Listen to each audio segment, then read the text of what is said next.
on News 5 Live. Cañeros in the north descend on Belmopan in protest outside of a cabinet meeting. A deadly stabbing in San Pedro. Separate fires in Belize City destroy several homes. And Guava Lim takes the grand prize in this year's La Ruta Maya River Challenge. These stories and more coming up on News 5 Live.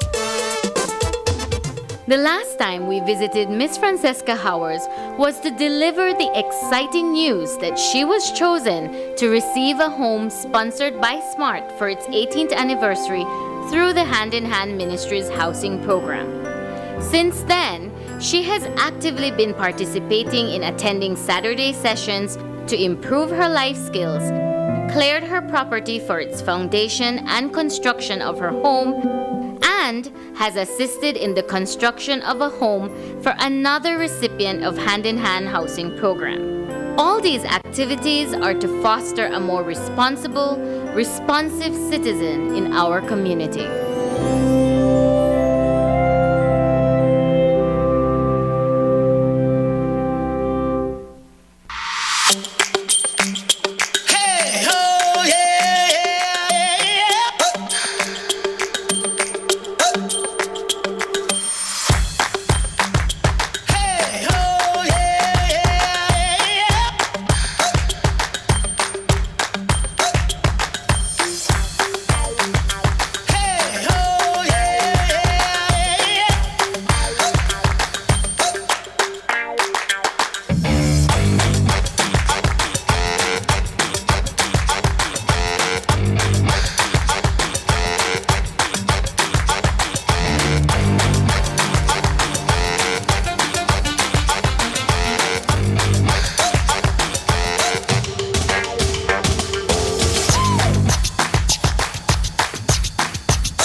Join us for an engaging and inspiring service from Sagebrush Church that the whole family will love.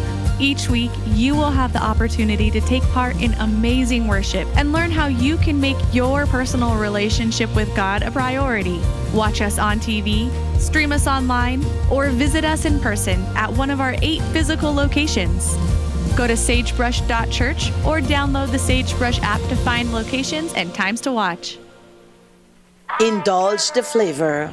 Go beyond meat. Looks like meat. Tastes like meat. But it's better than meat. 100% plant-based.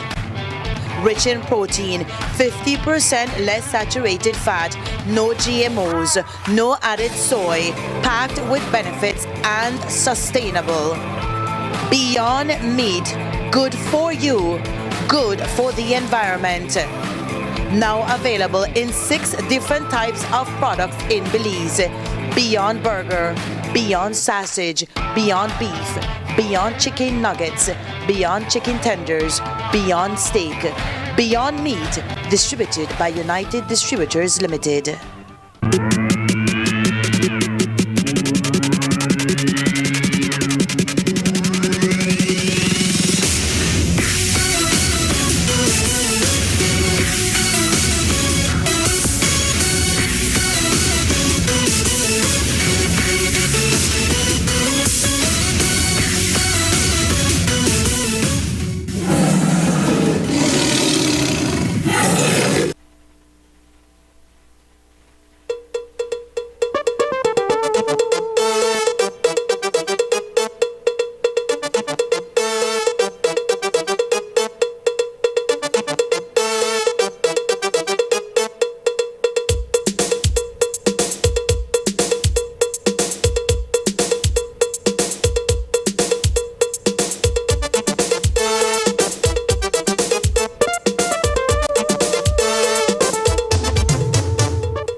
Good evening and welcome to News 5 Live for Tuesday, March 7th. I am Sabrina Daly.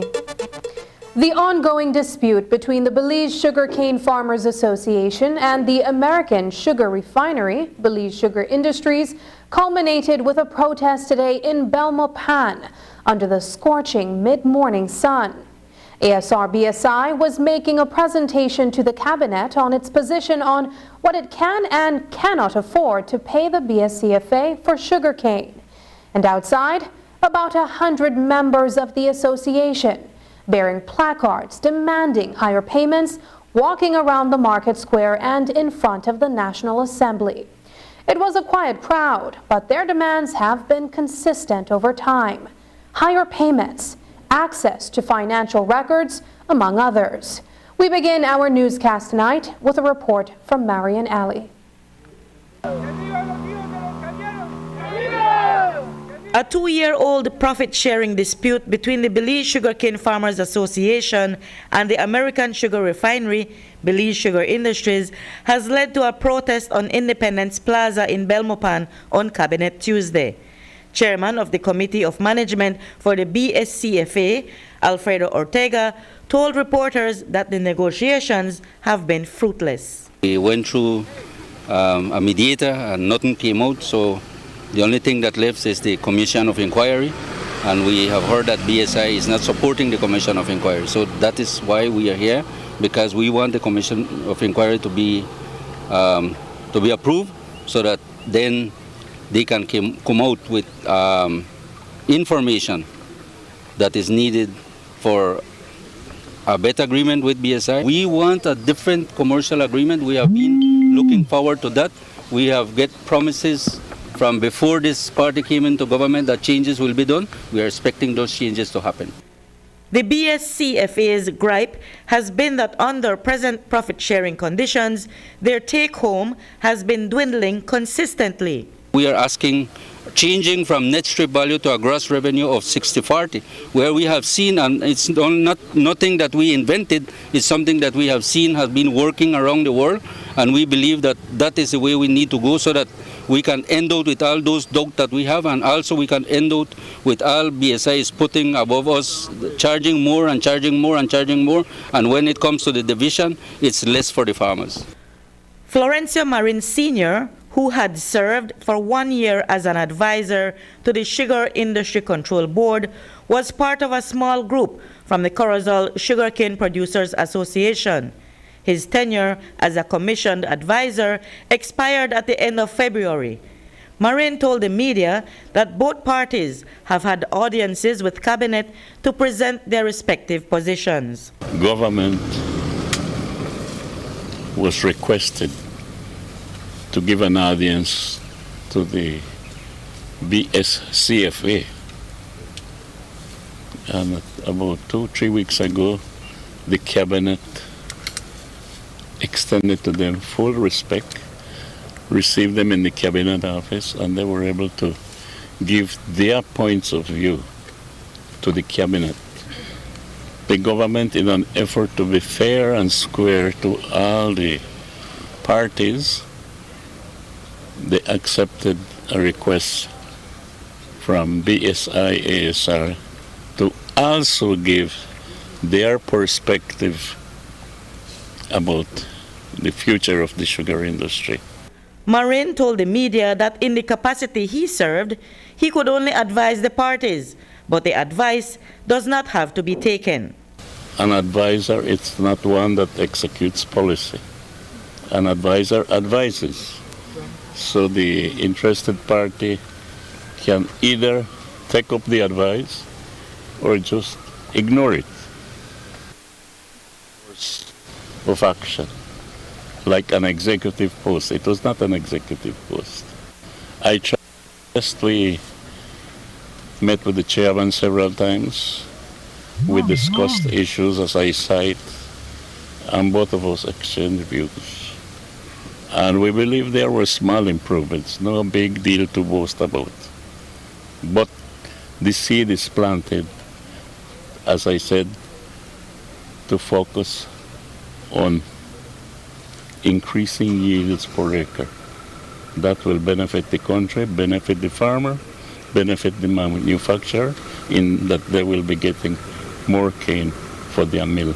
A handful of members from the Carousel Sugarcane Producers Association came out near Independence Hill, But interestingly, they were lending support to the government, the factory, and the process of negotiation. It is nothing different that we sign. It's the same commercial agreement at the end of the day, right? It's just the way how we manage our affairs within the association that makes us different. Would you not also want to have a look at the records? Well, it will be interesting, of course, but we already have how many years in the industry, and many leaders in nearly 60 years of existence in the industry.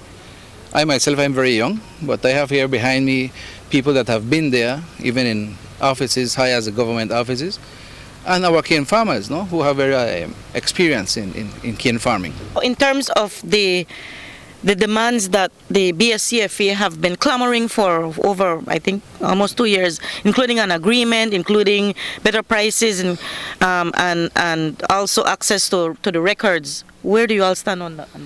Well, we respect our colleagues from the BSCFA. They have their own issues with their commercial agreement. We in the CSCPA, together with other colleagues from other associations, we have a valid commercial agreement, no? The ASR BSI team finished its presentation to Cabinet this afternoon, and we will try to get their position on the outcome of that meeting tomorrow. Reporting for News 5, I'm Marion Ali. The government press office issued a press release in which it outlined, quite like Florencio Marin Sr. indicated earlier, that Cabinet met with representatives of the Belize Sugarcane Farmers Association in January. Today, it was ASR-BSI's representatives who made a presentation to Cabinet on a commercial agreement that is yet to be signed between the two disputing parties. Cabinet indicated that it is resolute that it will not nationalize the sugar industry and will instead try to get the two sides to work together for the best interest of the industry. GOB's press release states, quote, "Having heard from both sides of the issue, the cane farmers and the millers, Cabinet has set up a ministerial subcommittee to meet with BSI and BSCFA to chart a way forward for both sides to resolve their differences," unquote. The subcommittee will be chaired by Minister of New Growth Industries, Karim Musa, who will seek to guide the discussions between both parties that would lead to them signing off on a commercial agreement. The release ends by stating the Cabinet's recognition of the economic importance of sugar in the North, as well as the sacrifices of cane farmers who must be justly rewarded. Lastly, release assures that the Cabinet will continue to engage with the parties to facilitate fair compromises and offer the government's support. If the protest staged in Belmopan today by the BSCFA does not result in a palatable agreement for them, Cabinet Committee of Management Chairman Alfredo Ortega said they are prepared to go further. But Ortega stopped short of saying what their next step of action will be. Well, this is the first stage of our movement. We are starting our movement. We have been very passive for the past time, giving them the opportunity to really by their side to do what they need to do without us having to go to this extreme. But if push comes to shove and we have to go further, we will go further, because what we are looking for the benefit of our farmers, not for personal benefit. We want our farmers, and if our farmers are in good standing, the community is in good standing and their families are in good standing. Does that mean more extreme actions like blockade of the mills once again? I cannot say that. While the government is lending its support to both sides to reach a happy medium on a commercial agreement, earlier today we asked the chairman of the Committee of Management for the Belize Sugarcane Farmers Association, Alfredo Ortega, to explain his association's position to the suggestion among some farmers to raise the price of brown sugar. Since 2012, we were asking for an increase of the price of sugar, and they didn't went through that until 2015 after the election. We asked for both sugars, for the white sugar and the plantation white and the brown sugar, to be increased. Nevertheless, the government at the time only increased the white sugar, on which we stayed like that and for quite a while. Now, we didn't knew, as BSC, we didn't knew that BSI have already sent a paper to the Prime Minister on which they have been asking for an increase on price of the brown sugar. And lately we get to understand that the two other associations have sent their requests to the Prime Minister also to increase the sugar. We are not in agreement into that because there are many other ways where the price of ton of cane can be increased in favor of the farmer without having to penalize the consumer, the Belizean consumers in raising the price of sugar. Because if they raise the price of sugar, believe me you that the bread and other stuff where the sugar is the basis of use of it will be increased. So we, as the BSF, we don't support that. What we want is that 40/60 be instituted, and then the farmers will get a better payment for their cane. Coming up, a deadly stabbing on La Isla Bonita. Elder Arana loses his life. Find out the details when we come back. Hello friends, I'm Dr. Bob Roberts with another 60-second sermon from God's Word. The Bible says, and Laban said, "For I have learned by experience that the Lord hath blessed me for thy sake." I heard a prominent minister once say, experience is a good teacher, but a costly teacher. Most of us would agree with that. But then there are some good things that all of us can learn by experience as we grow older. I think I could say with Laban, as he said to Joseph, I have learned that God blesses us often in order to be a blessing to others. I have learned that all some people need is an ear that will listen, a hand to hold, a heart to understand. I have learned that love and not time heals wounds. I have learned that you cannot buy respect, you have to earn it. I have learned that the ones you help the most are the first to forget. I have learned that the best place to gain knowledge and wisdom is at the feet of elderly people who have been tried and proven by the trials of life. I have learned you can be known of men but unknown of God, and that the only real thing important at death is what you have done with Jesus Christ, God's Son. Today's 60-second sermon has been presented by Christian Foundations of Faith in cooperation with the Baptist churches in your area.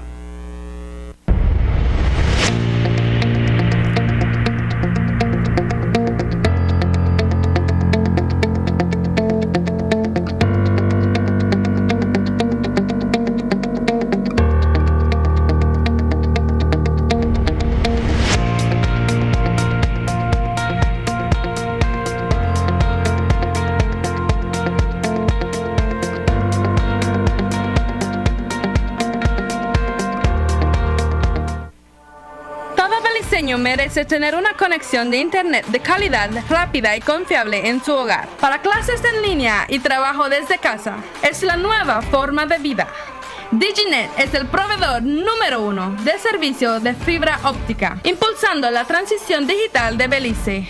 Y ahora nuestro servicio de Diginet es aún más accesible con nuestro nuevo plan de entrada. Por tiempo limitado, tú y tu familia pueden disfrutar de 20 megabits por segundo por solamente $49 mensuales.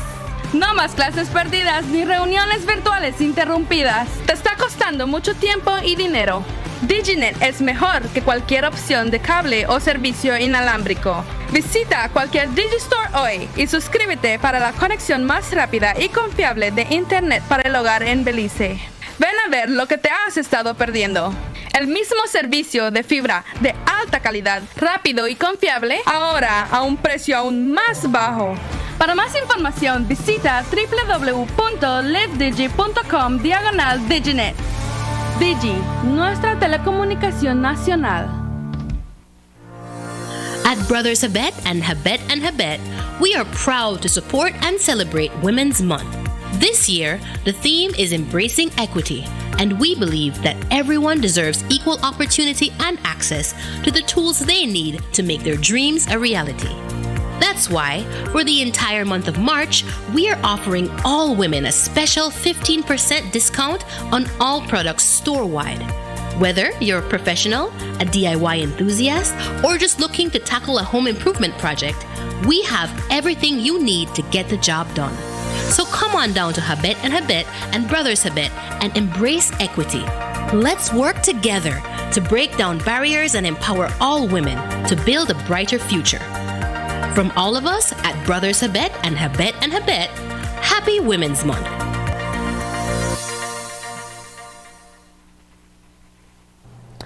A bar fight in the early hours of Sunday has left one man dead after he was stabbed multiple times by an individual whom witnesses say was visibly intoxicated inside Gimar's nightclub. The incident happened in the San Pedrito community, and today, 32-year-old Alvaro Tun was arraigned for murder. News 5's Isani Cayetano was in San Pedro this morning and filed the following report. A deadly stabbing outside of a nightclub in the San Pedrito area of San Pedro has left the Arana family grief-stricken as their loved one lost his life during an altercation with other patrons of the establishment over the extended weekend. 29-year-old Elder Arana relocated to the island 2 years ago and was described by his sister as a homebody. My brother doesn't really go out, but that night they called him to go at that spot. When he reached, that was when everything started. What erupted inside the bar in the wee small hours on Sunday was a physical altercation during which Arana was reportedly choked by an individual and attacked by 3 others. The fracas spilled out into the street where Arana was fatally stabbed. Police responded to a brawl in the San Pedrito area of San Pedro town in front of a nightclub where 3 men were seen fleeing from the scene. A man identified to police as Alvaro Tun was pointed out by bystanders as one of the persons involved in the brawl.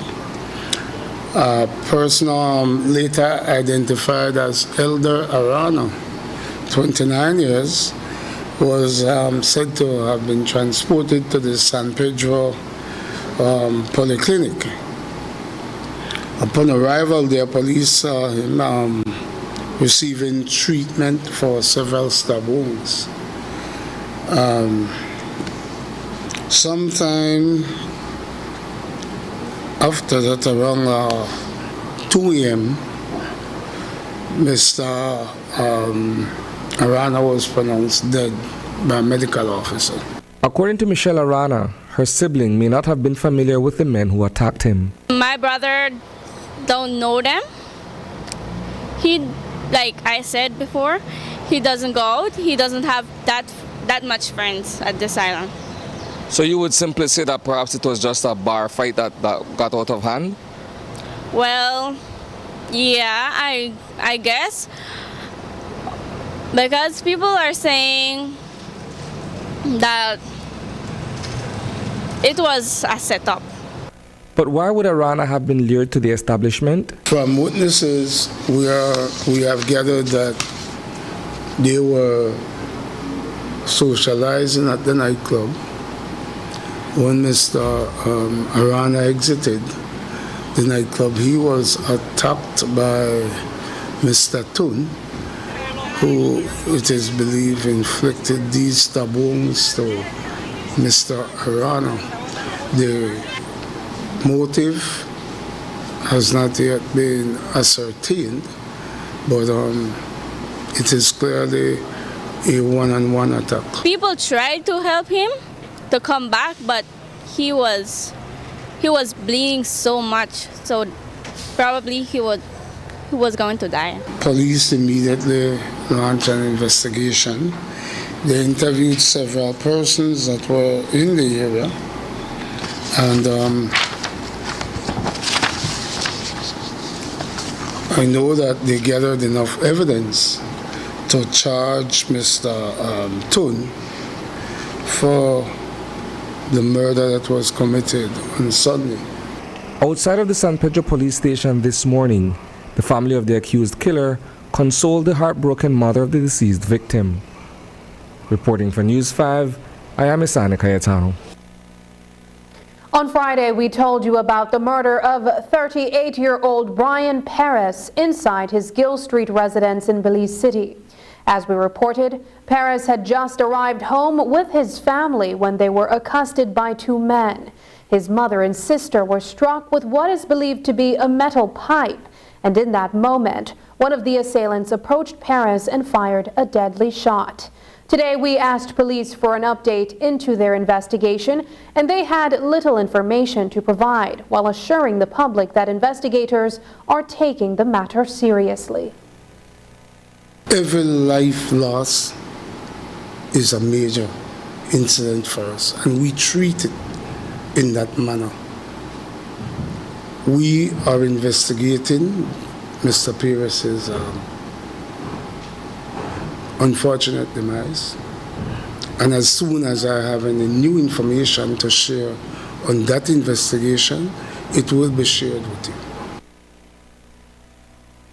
There were two shooting incidents in the San Ignacio town on Saturday night and Sunday morning that police believe are connected and drug-related. Just before midnight, officers responded to reports of shots being fired on Domingo Cruz Street. There, they received information that 19-year-old Alfredo Rash was socializing on his veranda with a friend when they heard gunshots. Rash later realized that he was injured. A couple hours later, at around 2 a.m., police responded to shots fired in the same area. ASP Fitzroy Yearwood gave us further details.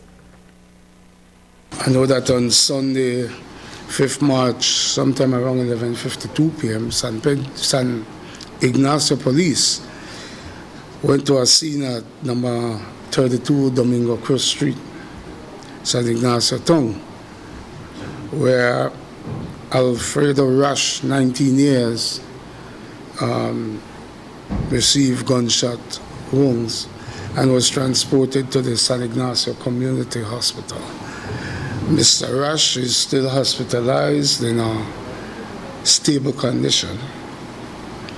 I know that investigators responded to another shooting incident a little after 2 on Monday morning that they believe is directly in retaliation to the first incident.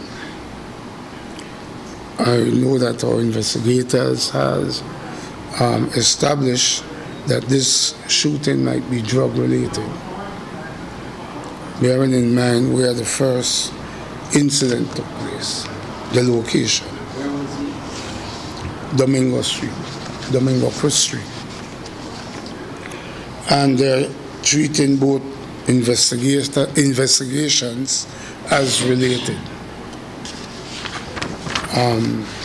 We know that a vehicle that was identified as the motor vehicle used for the assailant to escape from the first scene has been located, and the driver of that vehicle is also detained.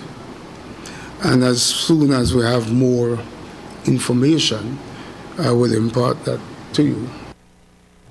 Police are seeking the public's assistance in identifying the body of a man who died as a result of a road traffic accident along the Hummingbird Highway.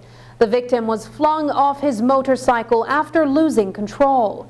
ASP Fitzroy Yearwood told us more.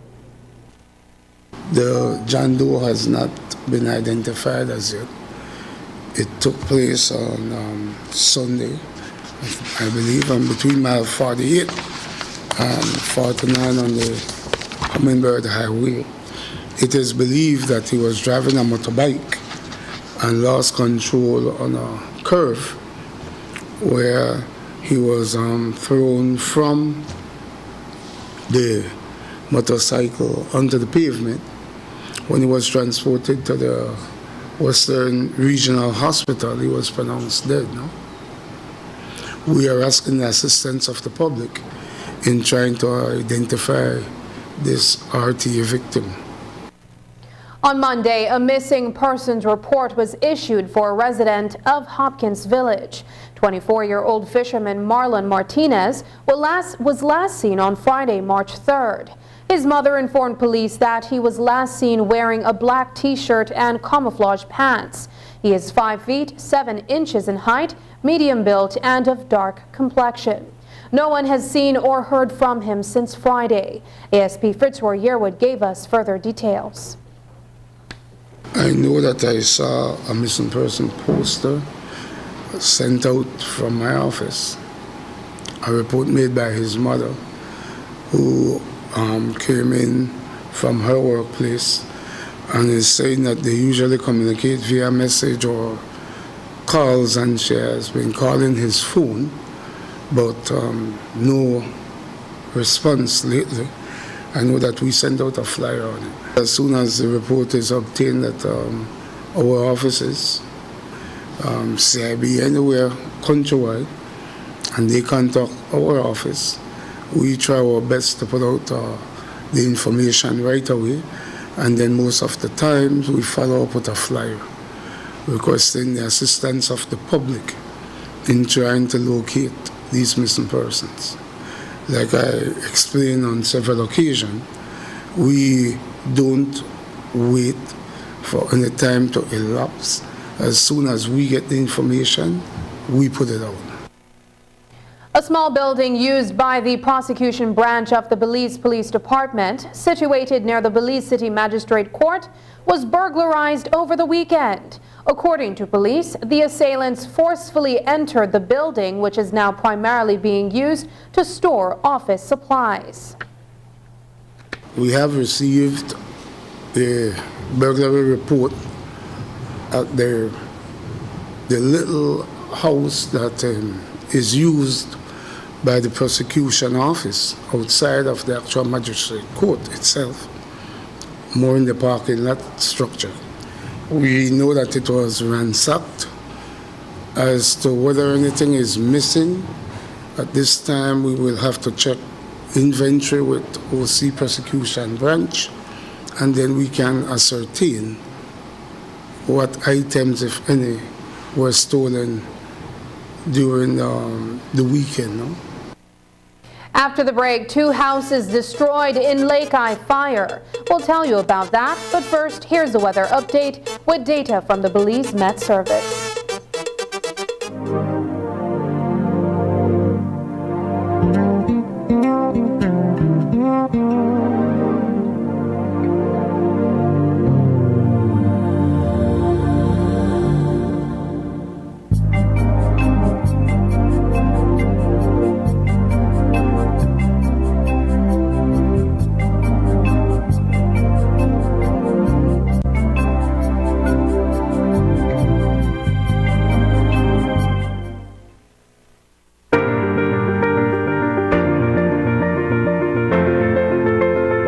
LG dual inverter compressor cools air faster by operating at speeds as high as 120 Hz with more stability compared to conventional models.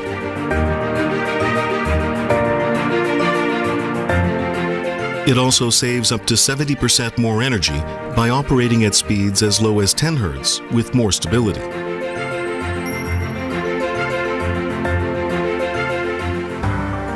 It reduces torque vibration down to 40% for quiet outdoor unit operation.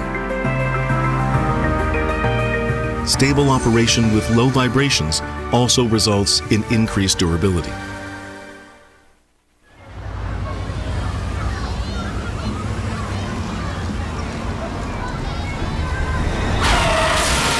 You have been a safe driver all your life when an unavoidable accident happens. But this does not mean that your insurance premium must increase. With RF&G's Accident Forgiveness Program, safe drivers will not lose their no-claims discounts because of those minor, unavoidable accidents. For more information on RF&G's Accident Forgiveness Program, contact us at 223-5734. When it comes to motor insurance, it pays to get it right with RF&G Insurance, a road group company.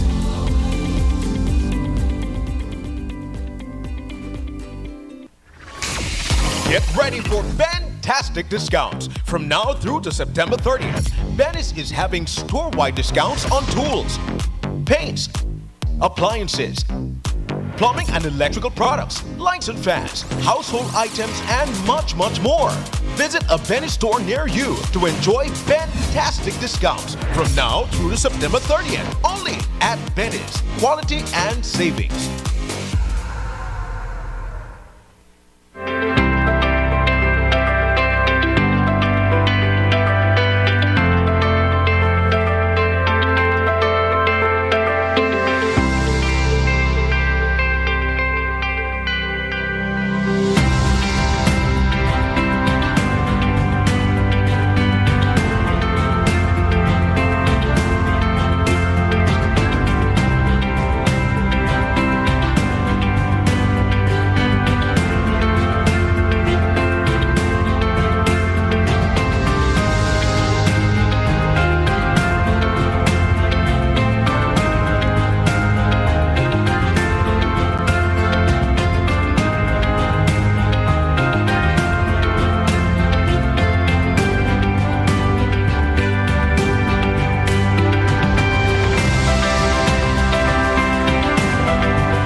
On Saturday evening, a fire broke out inside the upper flat of a two-story wooden structure on Taylor's Alley. Brent Garoy and his family of 5 resided in the upper flat, and on the lower floor is the business space for the Taylor's Alley Industry Zone.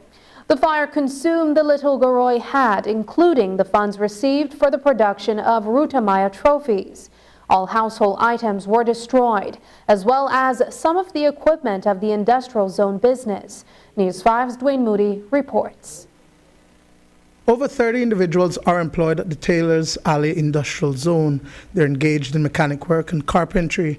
But just after 4 p.m. on Saturday, a fire broke out in the upstairs of the wooden structure, which was home to Brent Garoy and his family of 5. Like around 5:30 in the evening, like Saturday evening, I'm gonna do some woodwork. I'm gonna do the trophy for La Ruta Maya.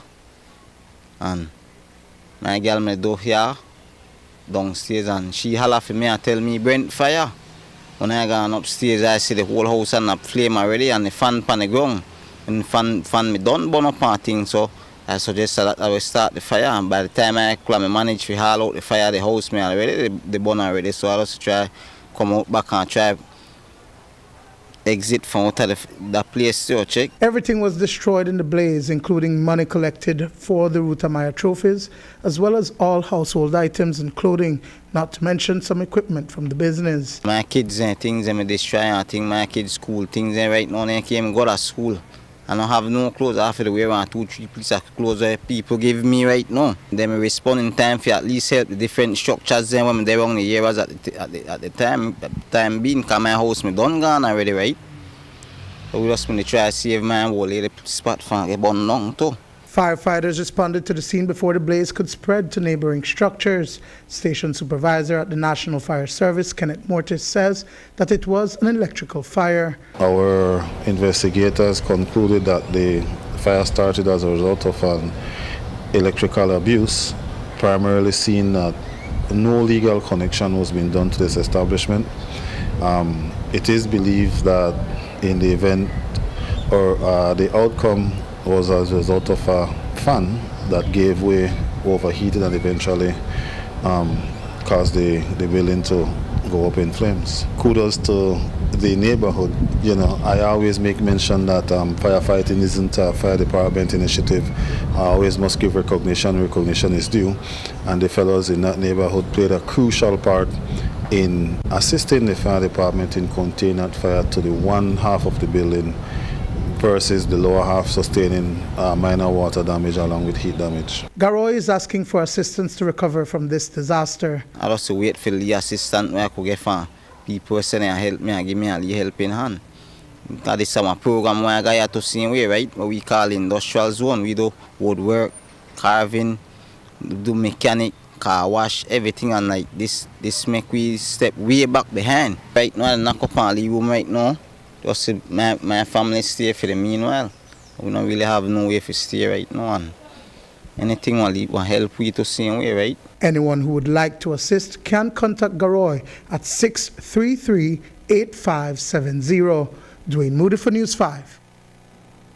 A fire spread quickly to consume 2 structures in the Lake Independence area around 10:30 on Sunday morning. The property in which the fire broke had an illegal electrical drop, and within minutes, an adjacent 2-story concrete and wooden structure that housed 2 families began burning. Fortunately, everyone got out before the buildings were gutted. News 5's Dwayne Moody reports. On Sunday morning, police and firefighters were called out to a fire on Estella Metzgen Street in the Lake Independence area of Belize City. They arrived to find one structure completely destroyed by fire and another engulfed in flames. This one wooden structure, it was in the care of a local Belizean because the owner was in the U.S. And then the fire department was made to understand that the occupants of this particular building became squatters themselves. They made comfortable in this home that wasn't rightfully theirs. Again, the evidence showed that this building had the wiring coming directly from the BL pole to their structure and then subdivided within the various rooms. It was another unfortunate Sunday afternoon, Sunday mid-morning, whereby again the electrical breakdown consumed this building and then created massive damage, displacing 2 family members to the neighboring structure. The second structure is owned by Mark Burgess, but each flat was rented to separate tenants. He received a call from residents in the area that his house was on fire. And Mr. Palase, who was the sole occupant of the upstairs structure, and a lady, Miss Cruz, and her 10-year-old minor, they were the occupants of the lower flat. These people were displaced by the fire, and the building was owned by Mr. Mark Burgess, so he himself sustained massive loss as a result of this fire Sunday morning.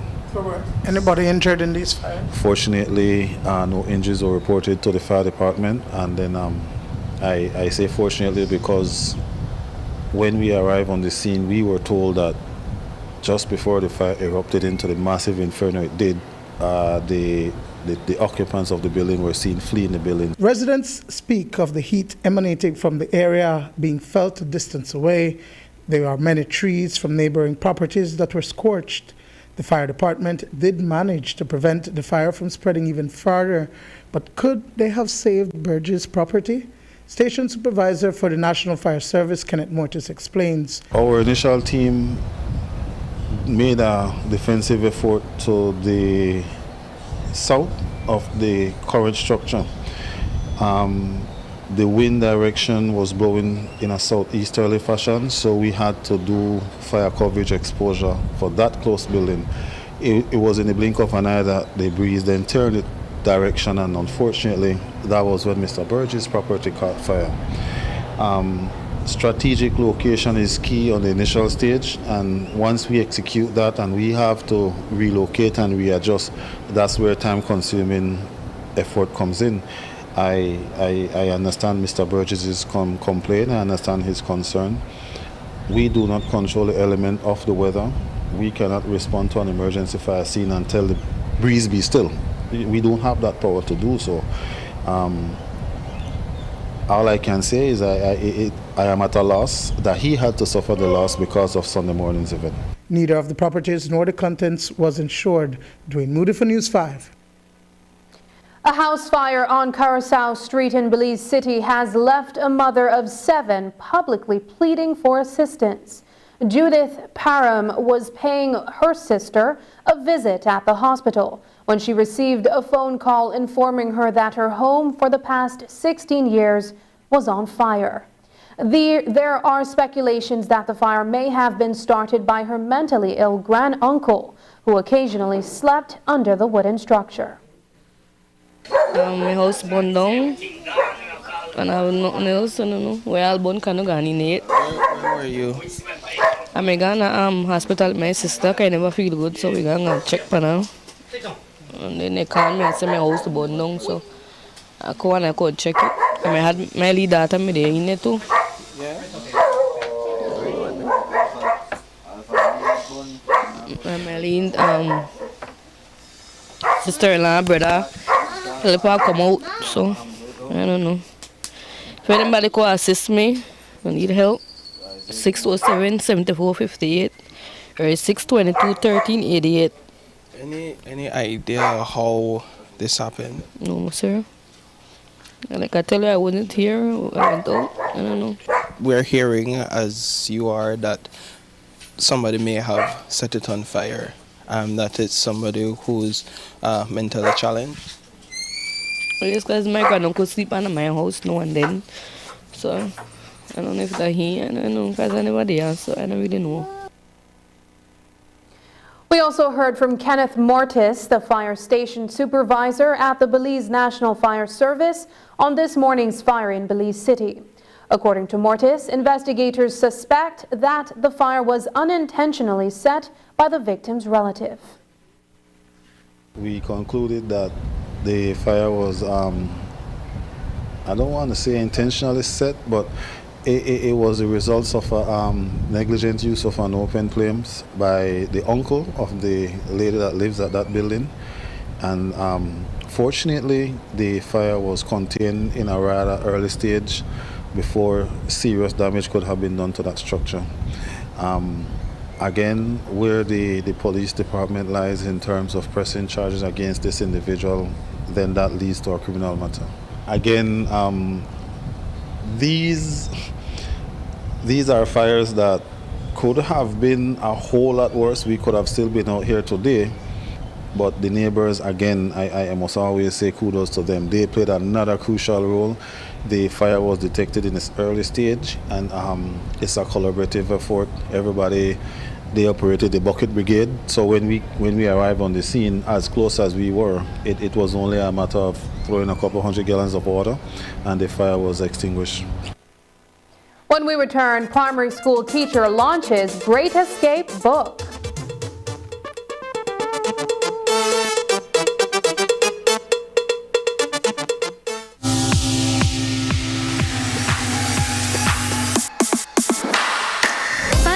For Smart Share Plan and save big.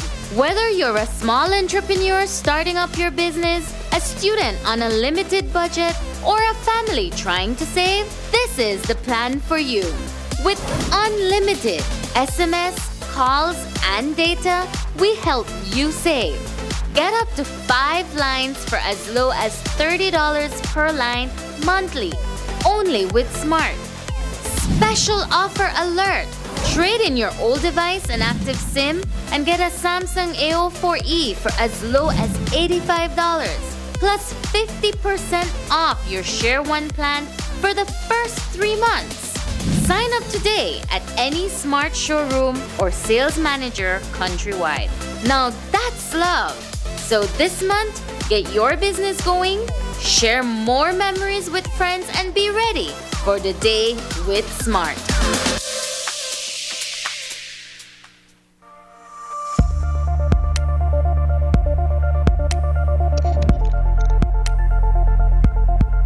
Environmentally degradable plastics, or EDP, are plastics that are affected by a combination of environmental conditions that cause the plastic to break down within an acceptable time frame.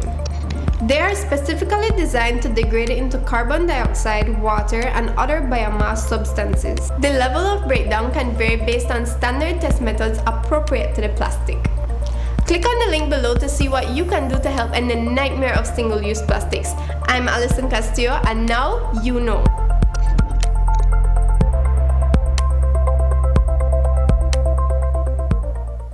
Your life just got a lot less complicated with Belize Bank Contactless MasterCard Debit Card. Introducing our Standard Debit and MasterCard Platinum Debit Cards. Now you can make purchases anywhere MasterCard is accepted with one tap, pay and go. Your contactless card never has to leave your hands, especially in these times. And your card is embedded with multiple layers of security. Platinum card holders get to enjoy extra benefits like price protection, purchase protection, trip inconvenience, and luggage protection, just to name a few. Start enjoying a cashless lifestyle today with the Belize Bank.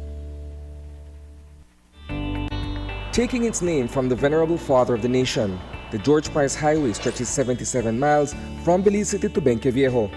Originally built in the 1930s, this cross-country highway system is the artery that links Belize to Central America at the western border with Guatemala.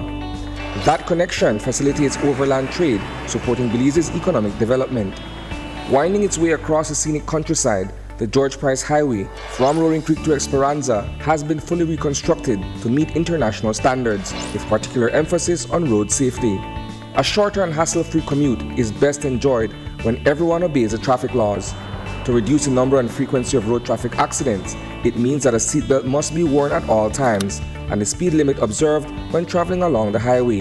It also means that pedestrians must use sidewalks and crosswalks where available. Buses should only board and discharge passengers at a designated bus stop. Road safety is everyone's responsibility. It begins with you.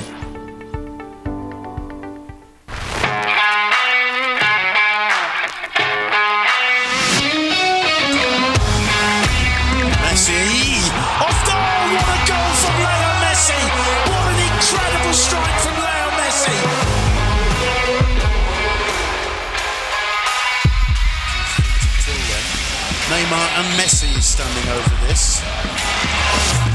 Messi. Great entertainment stays with you, and we bring you great entertainment. Next Gen, the ultimate digital experience.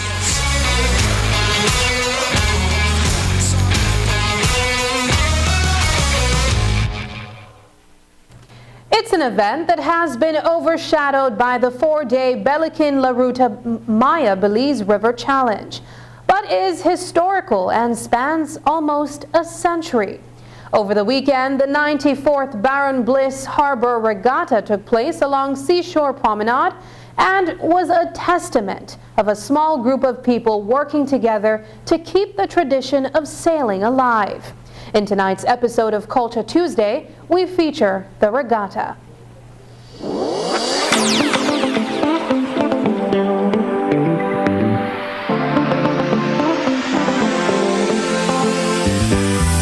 This is a very important part of Belizean history and culture, the Baron Bliss Regatta, and just promoting sailing and bringing that, the importance of that. We're a coastal country. We have a beautiful, the beautiful Caribbean Sea to be able to get out there and enjoy that and experience that and share that with our young people, and just having the infrastructure in place to be able to support that is important to us.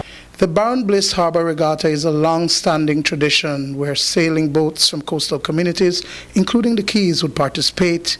Back in the glory days, from the Memorial Park to the Animal Park across from the Baron Bliss Lighthouse would be locked off for the spectacle, and sailors, young and old, would compete in various races. For several reasons, it was moved to the Buttonwood Bay area in front of Seashore Promenade, where mostly small boats and children from ages 8 to 17 would participate. We had participants from Gales Point, from Placencia, from Carousel, and from Belize City. We were hopeful to have from San Pedro and Kikaka, but next year, hopefully we will get and grow this regatta. Excited about the experience having sailed as a child, CEO in the Ministry of Tourism and Diaspora Relations, Nicole Solano, hopped onto one of the boats captained by Roberta Pott of the Sea Scouts. She ended up sailing on the Gannet to victory in the bosun's category. I've known Roberto Pott for a long time from Belize Sea Scouts, and I saw him about to start the race and I asked, can I join? So I jumped on the boat and we did the entire course. It was wonderful. I've been sailing. I learned to sail when I was very young, around 12 years old in Manatee Lagoon, so by Gales Point. And it was just so nice. It's been many years since I've been on the boat, so it was just wonderful to be out sailing. It was a beautiful day today, and it was just a really wonderful event, so good to be there. The other categories include the Optimist class, which is an introduction of sailing for children between the ages of 8 and 14. They are newcomers to sailing, so to speak. 12-year-old George Jackson won this category. He represented the Placencia Sailing Club. Just started sail last year around Easter times, and I feel good for it. You gone the whole route with our 3 miles around Alana? Yes, sir. What is your preparation like? How it take you to make you go prepare for something like this? Just stay calm. Try not go sleep the night. Try not to think about it too much, because if you make it get to your head, you can mess up how you sail. Belize has been represented internationally and has done well. The committee is optimistic that one day they will make it to the Olympics of sailing. That Olympic class category of sailors is referred to as the laser category. The Carousel Bay Sailing Club fielded the winner. I've been sailing for a good while now, so sailing is something I find peaceful when I'm out there on the water, just me and my thoughts. And when I got introduced to racing, it was like, whoa, you could actually race kids. And I just want to say there's not a lot of kids in sailing anymore, and I just want to encourage them to come out and enjoy the sport. Today, I was sailing a bit bigger sail, so it was kind of rough. It's Olympic class sail, so it was kind of hard, but a lot of pain, legs, hands cramping right now. But overall, I enjoy it and I love it, and it's something I'm passionate about. So 2 young women participated in the races this year. Although she did not win, Tony Vidal says that sailing has no gender. I feel very proud that I am representing the female in Belize from Carousel, because there aren't many, and I think a lot of young women should come out and join the sailing club because it's very fun and it's a fun experience. This year, there was the return of the spectacular 16 sailing dories from Gales Point, and the future goal is to see the participation from sailors from Sartaneja as well as Key Cocker and San Pedro. These dories, they take special skill to sail, and the older sailors from Gales Point, they have been passing down the skills to their young sailors. So this year we had two categories of sailing dories. We had the professional class and we had the kids class. And I am really grateful, I'm so thankful to the Gales Point people for coming down to support, because as much as we organize and plan, we cannot have a race without participants. All winners walked away with medals, $1,500 in prizes for each category, and bragging rights. Several persons were honored during the 2023 event, including former Governor General Sir Colville Young, Wally Brown from Mullins River, and Teddy Belize. Dwayne Moody for News 5.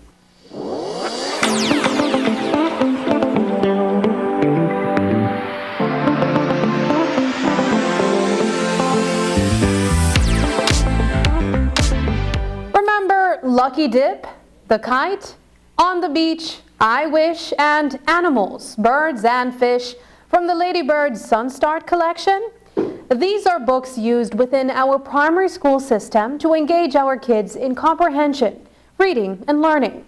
Well, St. Mary's Standard 1 teacher Gianni Martinez today launched The Great Escape, a book that is child-friendly and would expose young readers to manatees in Belize and for them to learn about the nurturing. It's a follow-up to a previous publication by Martinez, Herbert the Hickory. This delightful story was something I wanted to do for a while.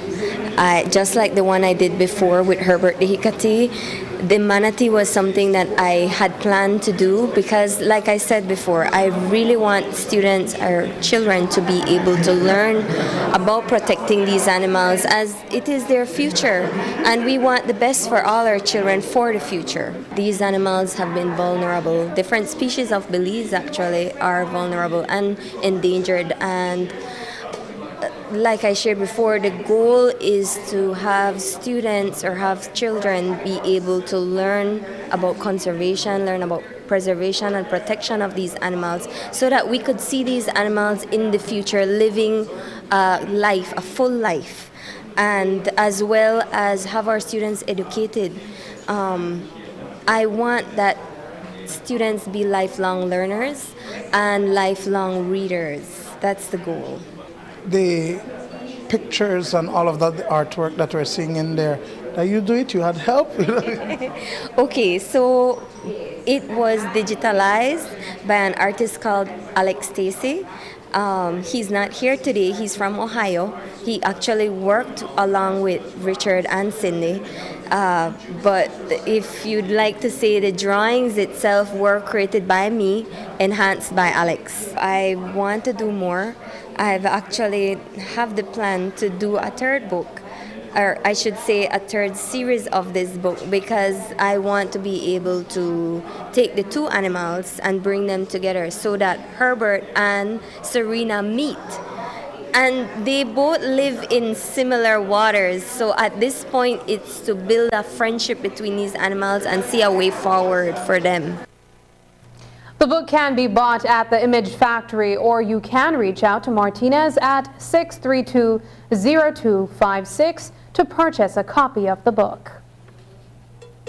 Up next, the coverage of the 26th Belikin La Ruta Maya Belize River Challenge.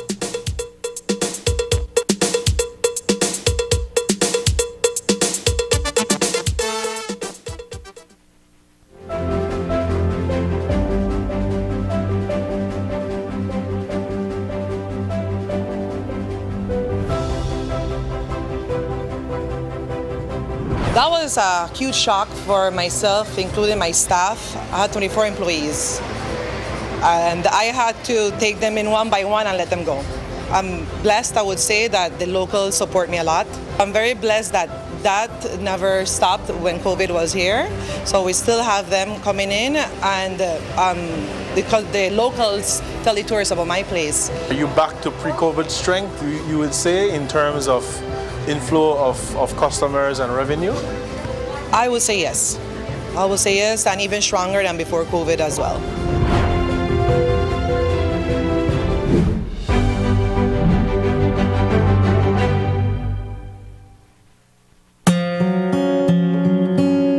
If you are ailing due to a chronic disease and are left permanently invalid before retirement age, you may want to check if you qualify to receive invalidity benefit.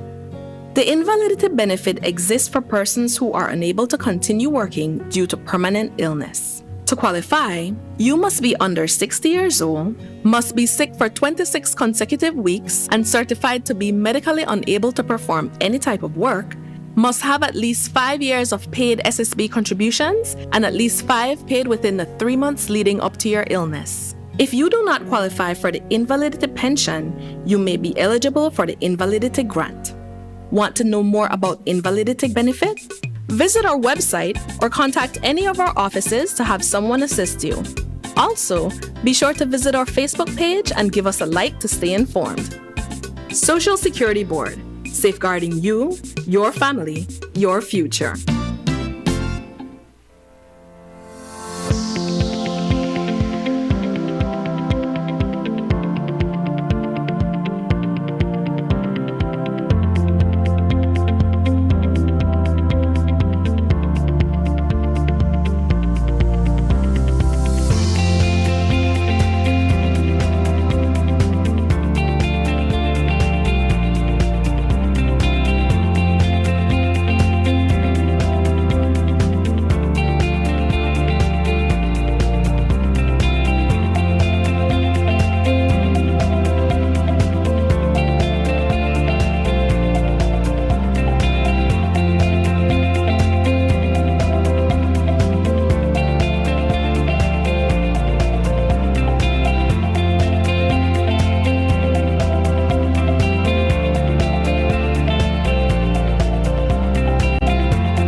Information about a crime or a fugitive in our community, you can submit a tip anonymously with your smartphone. Using this program in safeguarding our community also protects your identity, keeping you out of the court system, and could earn you a cash reward. Here is how it works. Download the free P3 Tips app from the Apple Store or Android Market. P3 is the provider of our secure anonymous tip collecting software. Open the app and create a PIN, but be sure to remember that number, then select your location. Next, select the type of crime. When submitting a tip, be as specific as possible. If you have a picture, video, or audio that will help officers, you can upload them from your phone. Information leading to an arrest can earn you a cash reward of up to $1,000. Once your tip is submitted, you'll be given a tip ID and password. Check back if your tip leads to an arrest. You'll be told how much you were rewarded and how to anonymously collect your cash. Smart introduces Real Unlimited Postpaid Plans, providing customers with unlimited talk, unlimited text, and unlimited data. Now that's a real great deal. With Smart Plus, Share 1 and 2, and Enterprise 1 and 2 plans, you can talk as much as you want, text as much as you want, and for the first time ever in Belize, you can enjoy unlimited data with your postpaid plan. So come in and sign up for an unlimited postpaid plan and enjoy limitless possibilities. In addition, other plans such as the Flex Junior, Choice, and Select have been boosted with a lot more talk, text, and data, providing you with the best value for your budget. Be unlimited with Smart. It's time to power your dollar with Smart.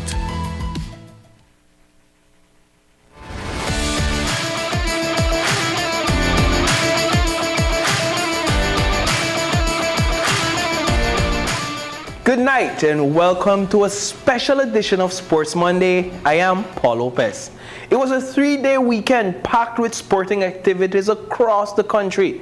The banks along the Belize River were inundated with fans of the 26th Pelican La Ruta Maya Belize River Challenge. The annual canoe race saw a total of 57 teams lined up under the Hawksworth Bridge in San Ignacio Town as the race was ready to get underway. At the sound of the horn, the 180-mile 4-day canoe challenge began. Only seconds away from the starting line, one canoe toppled over, tossing 3 of its paddlers into the river. Coop Sheet Metal took the first station prize at the low-lying bridge. At the end of day 1, Slim and Trim was in the lead, followed by Lucas Oil West Track and Coop Sheet Metal in 3rd place. On day 2 of the race, paddlers took off from Banana Bank to take on the grueling journey to Doublehead Cabbage. Team Pack found the strength on the 2nd day to finish 1st place ahead of Slim and Trim, who was followed by Coop Sheet Metal. And of course, the energy from fans and supporters was elevated going into day 3 as the journey was nearing its end. Just seconds away from the finish line in Barrelboom Village, Pack and Slim and Trim would battle it out in a photo finish that would see the paddlers from Pack overcome Slim and Trim by 1 second and Team Lucas Oil by 3 seconds, with Coop Sheet Metal trailing. Day 4 of the race, the final day, was the decision maker. It was already determined in the minds of onlookers that the top paddlers from one of the top 4 teams from day 3 would take the first prize overall. But who would it be? And they are off. Some 2 hours and 44 minutes later, Slim and Trim and Coop Sheet Metal were the first 2 teams to make it to the finish line. It was another photo finish at the Belcon Bridge between these 2 teams. Defending champions Team Pack was the 3rd to arrive on the final day. We heard from the young paddlers who represented Team Slim and Trim. I feel proud of myself and my teammates that we managed to come in first in Pelican La Ruta Maya and to win the first day and the last day. From months before, that was the plan, to try to win the first day and the last day, because we know it's really hard for the other team, and the first day is shallow, so we advantage then was there. And from the banks of the Belize River to the Belize City Civic Center on Friday night, where the Orange Walk Running Rebels showed the Belize City Defenders why they are not a team to be slept on. Prior to the start of the season, there were talks about whether Brian White should hang up his basketball jersey and go into early retirement.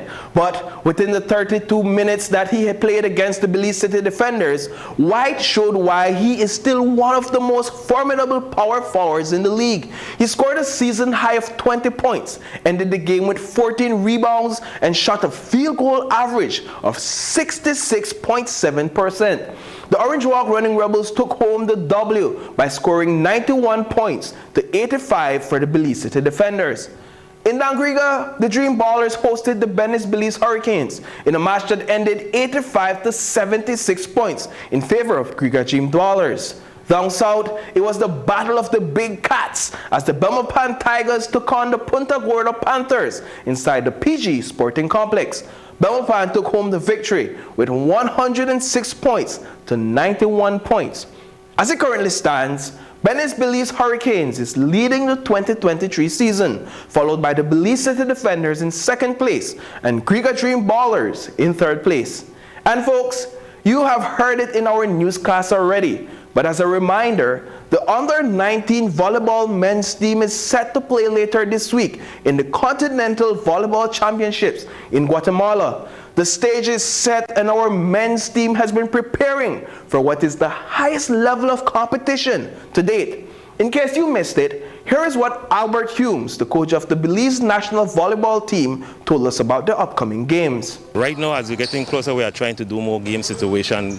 Because we don't have the amount of practice matches to go abroad, we have to, among the guys, the senior guys and so forth, we train the team to try to prepare for the other teams, but we are getting there. And that is all we have for you in this week's coverage of Sports Monday. Until next time, have a great week.